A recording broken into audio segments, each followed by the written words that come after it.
I have a question regarding the current history of Israel. How do you think that the recent visits of President Obama to Saudi Arabia and Cairo has affected and will affect perhaps the political scenery in the Middle East? It's a difficult one. Firstly, we're probably talking about a long-term process. Nobody expected, bright lights or peace to be concluded, immediately after a speech. The question really is, whether there will be sufficient will among the Palestinian leadership, which is divided, as we know, between Hamas and Fatah, sufficient will and sufficient popular support for any section of that leadership to reach an agreement with Israel, which will be a real compromise. And a real compromise, which will have to be a two-state compromise, will involve Arab recognition of Israel as a Jewish state, not just a two-state solution without Israel being a Jewish state and potentially being a majority Arab state, but a Jewish state.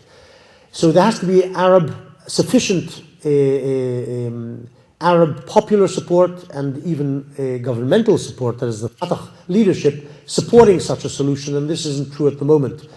Abbas, the president of the Palestinian Authority representing Fatah, until now has consistently refused a two-state settlement based on two peoples, a Jewish state and an Arab state. He said two states, yes, but not Israel as a Jewish state, in the hope perhaps that there will be a Palestinian refugee return and Israel will turn into another Arab majority state. So yes, there'll be two states, but two Palestinian majority states. That seems to be what he's striving for. They insist on Arab refugee return and, as I say, refuse to recognize Israel as a Jewish state. So that's an abiding problem. Will there be this change of mind among the so-called moderate Palestinian leadership? The other problem is that the so-called moderates do not represent the will of the Palestinian people, or at least a majority of people, or certainly not of a great majority of Palestinians. The elections of 2006 in the Palestinian territories gave the Hamas a majority in the Palestinian parliament. Most observers believe that in fair, free elections, the Hamas will also win in the future, in the West Bank as well as in Gaza, which they already control. And if the Hamas represents the Palestinian national will, then there is no possibility of a solution, because the Hamas says, unlike Abbas, very frankly, it wants to destroy Israel and replace it with a Muslim Arab state run along Sharia law. So a speech by Obama in this narrow context of Israeli-Palestinian negotiations and possible peace doesn't mean very much. It's very nice and he speaks well. He sounds the right notes, or some of the right notes, but everything depends on a change of mindset among Palestinian Arabs, and whether this will initiate such a major change of mindset, I don't know. Unlikely, but you can't know. That's one problem. The other thing, there's three problems there. The other is the Arab world, apart from the Palestinians. One of the reasons the Palestinians are able and have continued for 60 years in their anti-Israeli policy or their anti-compromise positions is that they know they enjoy the automatic support of 500 million Muslim Arabs. Egypt, Syria, they all support what the Palestinians demand, have done for the last 60 years. And when you have 500 million people behind you, you don't give up so easily. It's not just you facing the Israelis, it's 500 million Arabs facing, say, 5 million Jews. So it's a problem.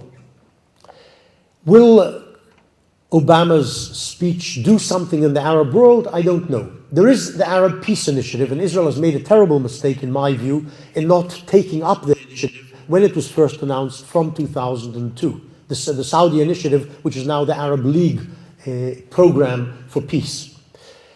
Israel should have begun negotiating the moment the Arab world, Saudi Arabia introduced it and the Arab League endorsed it. Israel should have said, okay, let's discuss it.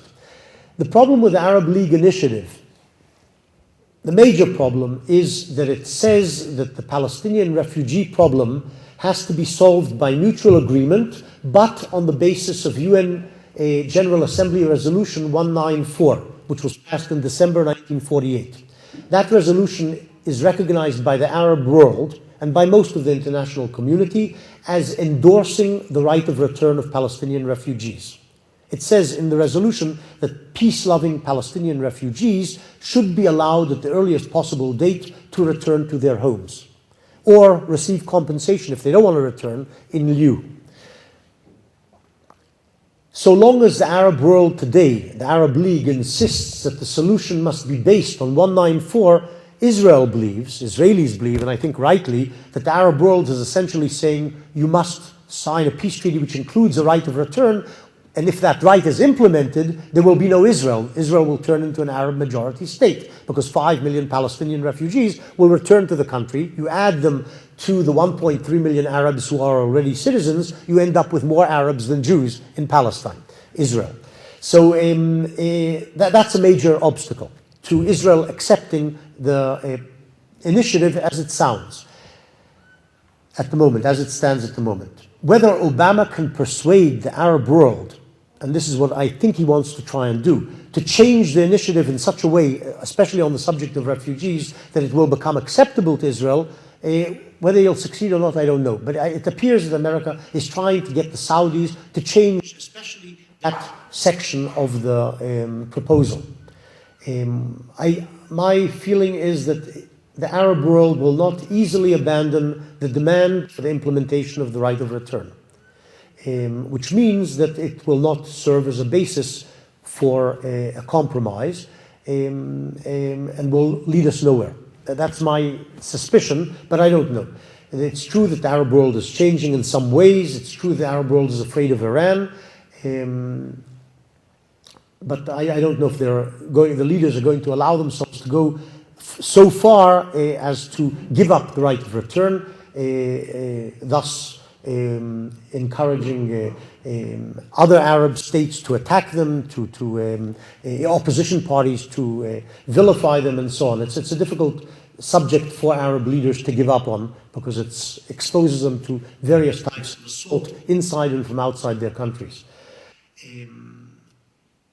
The third problem with the speech, not with Arab Initiative, but with the speech, is, but I do believe, again repeat, however exactly it is worded today, Israel should take up the Arab peace offer and agree to negotiate and talk about it. They don't reach agreement on the refugees or whatever else, you don't reach agreement, but resisting discussion of this proposal is absurd.